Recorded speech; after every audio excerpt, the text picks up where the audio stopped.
Uma lúcida análise sobre os acontecimentos políticos com Henrique Prior.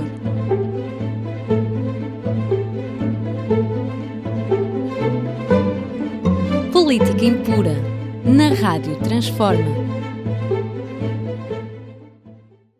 Sejam bem-vindos a mais um Política Impura na Rádio Transforma e na Revista em Comunidade.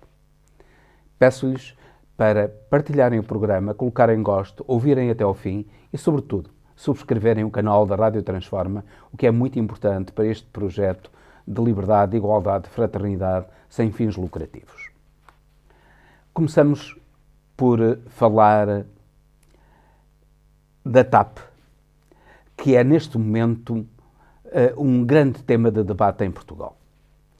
Foi anunciado pelo Ministro das Finanças a privatização a curto prazo da TAP. Parece que há pressa em que a TAP volte aos privados. Parece que não se aprendeu a lição do que foi a TAP nas mãos dos privados ao longo de anos. E conviria que nos interrogássemos sobre não só os resultados da privatização da TAP, mas também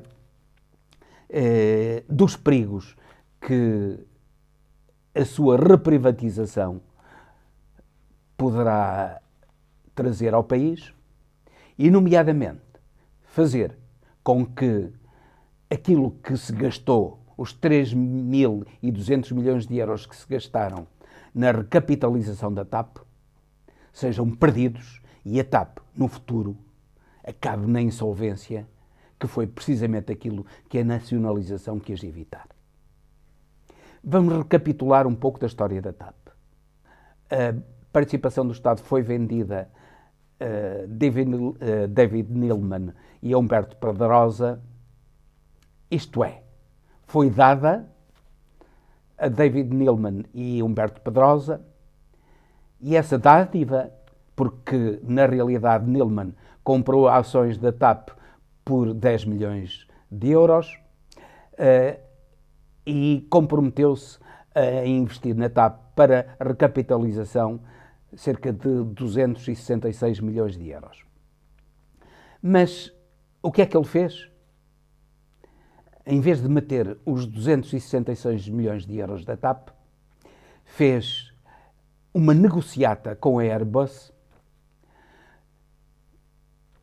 revogando o contrato de leasing que a TAP tinha com a Airbus de fornecimento de 12 aviões A350 e, com isso, com essa negociata, aquilo que fez foi com que a TAP perdesse esse negócio. Como prémio da perda desse negócio, a Airbus entregou à empresa de David Neeleman o valor da recapitalização que ele devia fazer para a TAP e,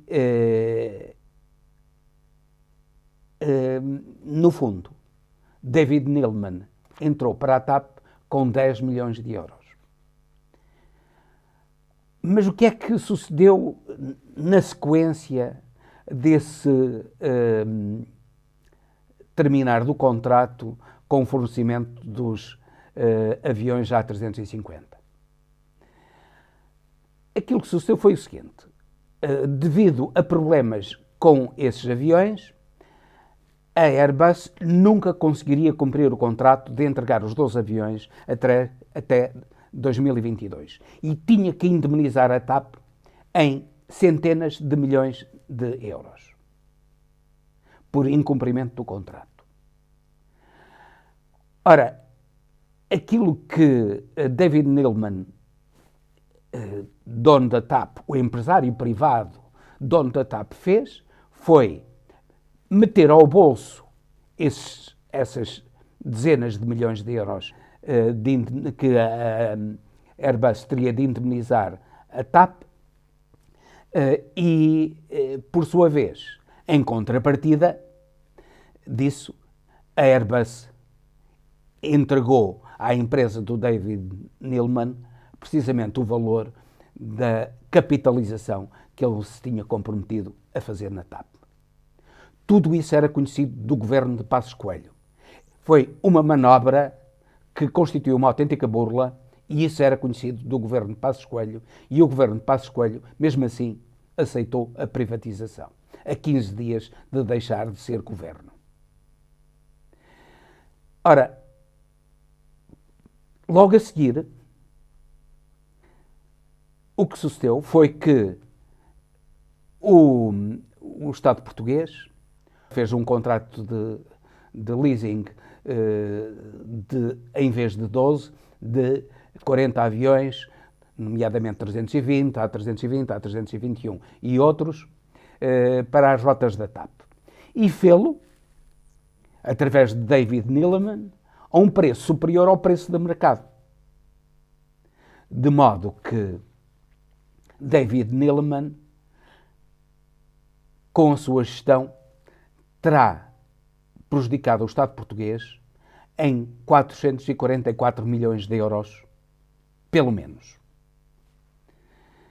Ora, está a correr um processo de crime contra David Neeleman. A história engloba muitos agentes, não só o David Neeleman, mas outros agentes que negociaram a TAP. E vamos a ver o que é que esse processo de crime vai dar. Agora, o que há a certeza é que a TAP teve um prejuízo de 444 milhões de euros devido à administração de David Neeleman. E, em consequência disso, e em consequência, nomeadamente, de negócios ruinosos que a TAP tinha feito durante administrações sucessivas ligadas a interesses privados, nomeadamente com um indivíduo chamado Cardoso e Cunha, uma figura de topo do PSD que foi Ministro da Agricultura e posteriormente inclusivamente abriu falência. Esses são os grandes administradores que o PSD indica para as empresas públicas, pois a TAP fez uma negociata com a VEM, uma empresa de engenharia e manutenção subsidiária da Varig, no Brasil, e esse negócio foi causando também centenas de milhões de euros de prejuízo à TAP, que, em consequência da falência da VEM, teve de indemnizar trabalhadores, teve de indemnizar fornecedores, teve de pagar dívidas da VEM, que deveria ser a VEM, que tecnicamente estava falida e, portanto, não valia nada. Foi comprada por um preço completamente irreal e essa negociata da VEM, juntamente com outras negociatas, tudo levado a cabo por interesses privados, afundaram a TAP. Dizem os liberais contrários à retoma pelo Estado do capital da TAP e à injeção de 3.200 milhões de euros na TAP para a viabilizar. Esses 3.200 milhões de euros serviram para a viabilizar através da escolha de uma presidente do Conselho de Administração competente, a francesa que neste momento está à frente do Conselho de Administração, e este ano a TAP voltou aos lucros. Dizem que voltou aos lucros por causa da retoma do tráfego aéreo. Bem, isso não é verdade. O tráfego aéreo não retomou ainda os valores de 2019. Mas o que é que sucederia se a TAP fosse à falência? O jornal Eco fez um trabalho que resumimos aqui sobre as consequências da falência da TAP e os prejuízos para o país se a TAP falisse. Com o fim da TAP, prevê-se o aproveitamento máximo do hub e a geolocalização em Portugal. com passageiros internacionais a verem os seus voos para o Brasil, África ou Estados Unidos a serem efetuados noutras cidades europeias. O longo curso seria bastante mais afetado que o médio curso, com a mesma ocupação gradual, mais lenta, do vazio deixado pela TAP por parte de outras companhias aéreas. Certas rotas diretas para cidades secundárias, chave para a competitividade e desenvolvimento do nosso produto turístico, principalmente no longo curso, por exemplo, Estados Unidos e Brasil, dificilmente voltariam. Estimar-se-ia a perda em estrutural de cerca de 3 milhões de passagens com destino a Lisboa por ano. 11 milhões de turistas até 2030, ou seja, 25 a 30% dos turistas esperados. As exportações seriam reduzidas e as importações aumentariam, fruto de maiores vendas de passageiros a companhias aéreas estrangeiras, deteriorando-se as contas externas. Seria eliminado de imediato um elevado número de postos de trabalho que poderiam ter uma lenta reintegração nos setores. Haveria muitos outros efeitos negativos na economia. Por exemplo, vários fornecedores da TAP entrariam em dificuldades, aumentando as repercussões negativas a nível económico e social. Milhares de postos de trabalho indiretos poderiam ser perdidos. Repare-se, o texto continua e aquilo que nós vemos é que os prejuízos para o país, pense, por exemplo, nos subsídios de desemprego que teriam de ser pagos aos milhares de trabalhadores da TAP. Pense nos subsídios de desemprego que teriam de ser pagos aos trabalhadores de empresas fornecedoras da TAP que fossem à falência ou que diminuíssem muito a produção por falta de um cliente que lhes era essencial. Pense só nisso. E isso era muito mais do que esses 3.200 milhões de euros que o Estado injetou na TAP. Agora, o que é que este ministro Medina, um indivíduo liberal que está no PS e poderia estar perfeitamente no PSD ou na Iniciativa Liberal, o que é que este Medina pretende? É reprivatizar a TAP e fazer com que a TAP volte aos prejuízos e depois, como já sucedeu uma vez, que a sua privatização redundou na falência técnica da TAP, aquilo que sucederia é que agora já não haveria uma segunda oportunidade para a TAP. E a TAP iria falir inevitavelmente. É isto que Medina e o governo do PS querem fazer. É importante que os portugueses estejam alertados contra a tragédia que irá ser para o país a privatização da TAP. A perda para a economia nacional que se estima que seja numa percentagem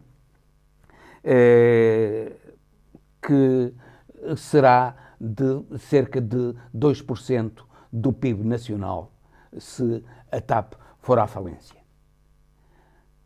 É gravíssimo aquilo que o governo do PS está a fazer e é importante que os portugueses, não só partidos como o Partido Comunista e o Bloco de Esquerda e outros pequenos partidos, lutem contra a privatização.